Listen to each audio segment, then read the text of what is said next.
పొద్దున నాకు మన ఎమ్మెల్యే గారికి పేరు వద్దులే కానీ ఒక ఎమ్మెల్యే గారు అన్న గీనెవరో సర్వే చేసినట్ట సంవత్సర కాలం కాంగ్రెస్ పార్టీ పరిపాలన మీద అని చెప్పి ఆ సర్వే సంస్థ ఆయన తీసుకొని నా దగ్గరికి వచ్చినారు.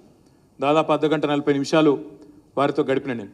వారు చెప్తా ఉన్నారు, సార్ మీరు నేను చెప్పేది నమ్మరు, నేను మీకు ఆనాడు కూడా చేరుకునే ప్రయత్నం చేసిన ఎన్నికల సందర్భంగా.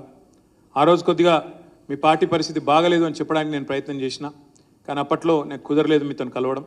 కానీ ఈరోజు నేను సంవత్సరం తర్వాత మీ దగ్గరికి ఈ ప్రభుత్వం యొక్క పనితీరు తీసుకొని వచ్చినా అని చెప్పి వారు విశ్లేషణాత్మకంగా చెప్తా ఉండే.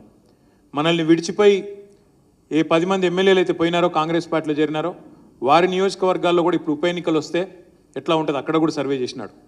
68,000 శాంపిల్తోనే ఆయన సర్వే చేసిన దగ్గర తీసుకొని వచ్చి ఇలా చూపెడతా ఉండే. ఇక నేను దాని వివరాలు మీకు చెప్పాను కానీ ఎందుకంటే ఆయన టీవీలో కూర్చొని చెప్తా సార్ నేను అన్నాడు ఆయన చెప్పుకొని. కానీ ఆయన చెప్పిన మాట ఏంటంటే ప్రభుత్వం మీద సర్వసాధారణంగా 3 ఏళ్ల తర్వాత 4 ఏళ్ల తర్వాత కోపం వస్తుంది సార్ ప్రజలకు. ఎందుకంటే చూస్తారు మనోళ్ళు చాలా మంచోళ్ళు, ఓపిక గల్లోళ్ళు తెలంగాణ వాళ్ళు. ఎందుకంటే చేస్తారేమో, అవుతుందేమో, ఇస్తారేమో అనే కొంత ఓపిక పట్టే గుణం మనకు ఉంటుంది. ఎందుకంటే మన మీద దౌర్జన్యం చేసిన వాళ్ళనే దశాబ్దాలు ఓపిక పట్టినాం, గంత మంచోళ్ళు మనోళ్ళు. కానీ ఈ ప్రభుత్వం మీద మాత్రం సంవత్సరం లోపలనే తిరగకుండానే మెజారిటీ ప్రజలకు మాత్రం మనసు విరిగింది సార్. మీరు ఏదైతే సంవత్సర కాలంగా కేసీఆర్ గారి నాయకత్వంలో పోరాటాలు చేస్తున్నారో, ఇటు న్యాయపరంగా కానీ అటు ప్రజాక్షేత్రంలో కానీ చేస్తున్నారో దీన్ని తప్పకుండా కొనసాగించండి. తప్పకుండా మళ్ళీ తిరిగి అధికారం కేసీఆర్ గారికి దక్కుతుంది, ఇది వాస్తవం అనే మాట వారు మనకు చెప్పిపోయినారు. అక్కడ మాట్లాడి ఇక్కడికి వచ్చే లోపల నిజానికి బాలకృష్ణ గారి ప్రోగ్రాం 11:30 అనుకున్నాం. ఇక్కడికి వచ్చే వరకు తెలంగాణ భవన్ పరిస్థితి ఎట్లయిపోయిందంటే నిజంగా చెప్తున్నా, ఇది నేనేదో అతిశయోక్తి కాదు నేను చెప్పేది, మీకు కూడా తెలుసు నాకు కూడా తెలుసు. ఇలా గాంధీ భవన్ ఏమో బోసిపోతున్నది, తెలంగాణ భవన్ ఏమో నిత్యం ఇక్కడ కలకల్లాడుతూ ఉన్నది. మా చంద్రశేఖర్ అని ఎట్లా నడుపుతున్నా నాకు తెలియదు కానీ పాపం మొన్నటిదాకా శ్రీనివాసరెడ్డి గారు ఇప్పుడు చంద్రశేఖర్ రెడ్డి గారు బ్రహ్మాండంగా నడుపుతూ ఉన్నారు. ఇక్కడికి రాగానే మొదలు అడ్డుకుంచుకపోయినారు ఆ రూమ్లకు. ఎవరు వీరంటే మొత్తం లగచర్ల గిరిజన ఆడబిడ్డలందరూ వచ్చిండ్రు. అన్న మా వాళ్ళు అరెస్ట్ అయ్యి 26-27 రోజులాయే, మరి ఇంకా బయటికి రాకపోయా ఏమవుతుంది అంటే మొత్తం మన లీగల్ సెల్ పాపం వాళ్ళు కూడా మా న్యాయవాద మిత్రులు ఇక్కడ ఉన్నారో లేదో కానీ లీగల్ సెల్ మన బృందము ఎంత కష్టపడుతున్నారంటే రాష్ట్రంలో ఎక్కడ ఏ కేసు అయినా సోషల్ మీడియాలో పోస్ట్ పెట్టినందుకు కేసు అయినా, లగచర్లలో అర్ధరాత్రి బందిపోట్లు కదా ఇంటి మీదకి వచ్చినట్టు అర్ధరాత్రి వచ్చి దాడి చేసినా, అదే మాదిరిగా ఇవాళ హైదరాబాద్లో హైడ్రా పేరిట అరాచకం సృష్టించిన అన్నిటి విషయంలో కూడా ఇలా న్యాయ పోరాటం చేస్తున్న మన లీగల్ సెల్ కూడా ఒక్కసారి గట్టిగా చప్పట్లతో వారికి అభినందనలు చెప్పాలి.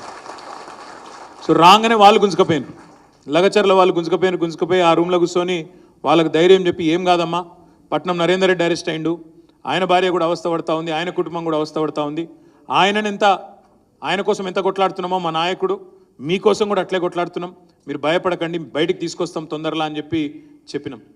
ఢిల్లీ దాకా తీసుకుపోయినాం వాళ్ళను, NHRCకి పోయినాం, national human rights commission, national scheduled cost commission దగ్గర పోయినాం, నేషనల్ షెడ్యూల్డ్ ట్రైబ్ కమిషన్ దగ్గర పోయినాం, అదే మాదిరిగా మనం అక్కడ నేషనల్ కమిషన్ ఫర్ విమెన్ దగ్గర కూడా పోయినాం.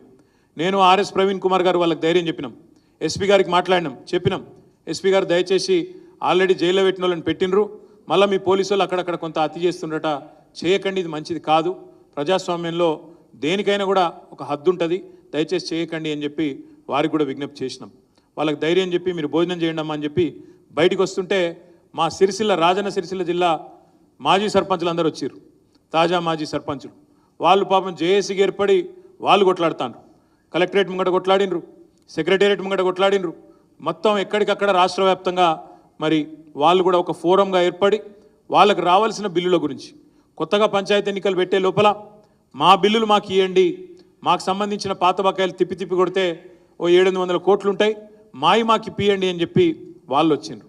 వాళ్ళని కలిసినాం, వాళ్ళతో కొద్దిసేపు ముచ్చట పెట్టి మా తులవు మా అక్క కోఆర్డినేషన్ చేసింది. వారి నేతృత్వంలో వాళ్ళందరూ వస్తే మాజీ జిల్లా పరిషత్ చైర్మన్ కాబట్టి వారు, అదేవిధంగా మా జిల్లా పరిషత్ ఉపాధ్యక్షుడు తమ్ముడు సిద్ధంవేని తీసుకొచ్చిండు. అయిపోయినాక బయటకు వస్తుంటే ఆశా వర్కర్లు వాళ్ళు వచ్చిండ్రు.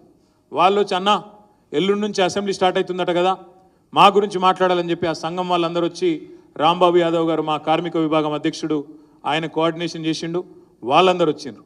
వాళ్ళతో మాట్లాడి ఇక్కడికి వచ్చేవరకు కొద్దిగా ఆలస్యమైంది. అప్పటికి ఇక మరి ఎక్కువ ఎవరితోనూ పెట్టుకోవచ్చు కానీ రసమై బాలకృష్ణతో పెట్టుకోవద్దు, ఎందుకంటే ఆయనతో పెట్టుకుంటే ముఖ్యమంత్రులను ప్రధానమంత్రులను కూడా చీల్చి చెండాడిండు. ఉద్యమంలో అయితే సోనియా గాంధీ కాదు ఇంకోటి కాదు అందరినీ చీల్చి చెండాడిండు. కాబట్టి ఆలస్యమైంది, మరి ఏమనుకోకన్నా అంటే లేదు లేదు ఏం పర్వాలేదు మీరు రండి అని చెప్పిండు. తీసుకొచ్చి మా బంధువుకు లక్ష్మణ్ గారు అదేవిధంగా మిత్రులు మంచి ఏర్పాట్లు చేసినారు. కొద్దిగా సౌండు మంచిగా వేస్తే, అకూస్టిక్స్ మంచిగా వేస్తే ఇంకా బాగుంటుండే.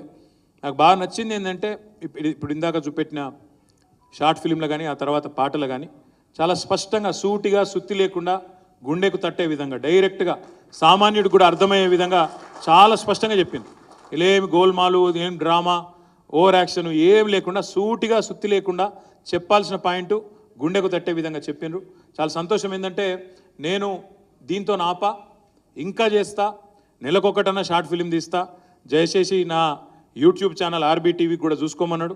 జర మరి చూసుకునేటోళ్ళు చూసుకొని అది ఒత్తేటోళ్ళు ఒత్తుండ్రి, గట్టిగొత్తి అన్నను అంటే నీకు ఆల్రెడీ సూపర్ స్టార్, నీకు కొత్తగా నేనేం చెప్తా కానీ కాకపోతే ఎందుకంటే అన్న భయం ఏంటంటే వీళ్ళు తీస్తారు కానీ చూపెడతారో లేదో మరి మనలైనా చూడమని, అంతే కదా నీ బాధ.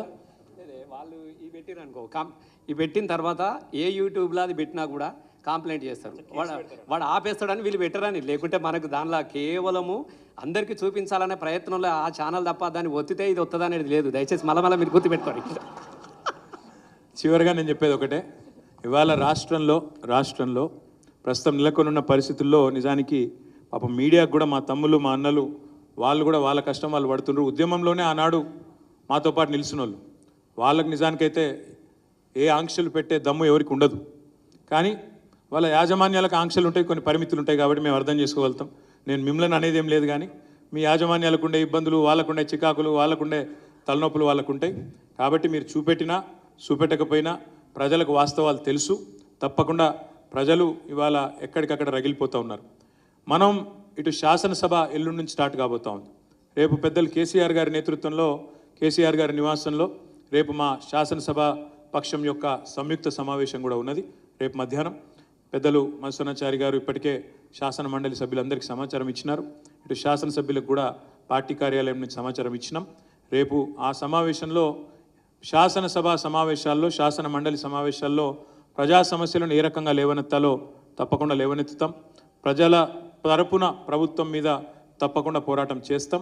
ప్రజాక్షేత్రంలో కూడా కొట్లాడతాం, శాసనసభ సమావేశాల్లో కూడా కొట్లాడతాం.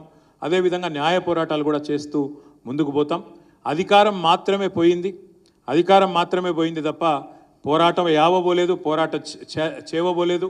దాంతోపాటు అన్నింటికి మించి ప్రజల్లో అభిమానం ఏమాత్రం తగ్గలేదు, ఇంకా పెరిగింది అనే మాటను మళ్ళొకసారి మీకు గుర్తు చేస్తూ, కళాకారులు తమ మాటల రూపంలో, తమ పాటల రూపంలో, పుస్తకాల రూపంలో, మొన్న గౌరీశంకర్ గారు ఇదే వేదికగా వారు కోఆర్డినేషన్ చేస్తే కొన్ని పుస్తక ప్రదర్శన కూడా మనం ఇక్కడ పెట్టినాం. ఈరోజు కళాకారులు బాలకృష్ణ గారు, ప్రసాద్ గారు, అదేవిధంగా సందీప్ గారు వారి ప్రయత్నం వాళ్ళు చేస్తూ ఉన్నారు. దీన్ని ఇంకా కొనసాగిస్తాం, ఇంకా బాగా ముందుకు తీసుకొని పోతాం. ఎక్కడన్నా చిన్న చిన్న సమన్వయ లోపాలు ఉంటే వాటిని కూడా సరి చేసుకుని ముందుకు పోతామని చెప్పి మీకు తెలియజేస్తూ, మరి వచ్చేసిన మీ అందరికీ కూడా పేరు పేరున ధన్యవాదాలు, నమస్కారాలు. జై తెలంగాణ.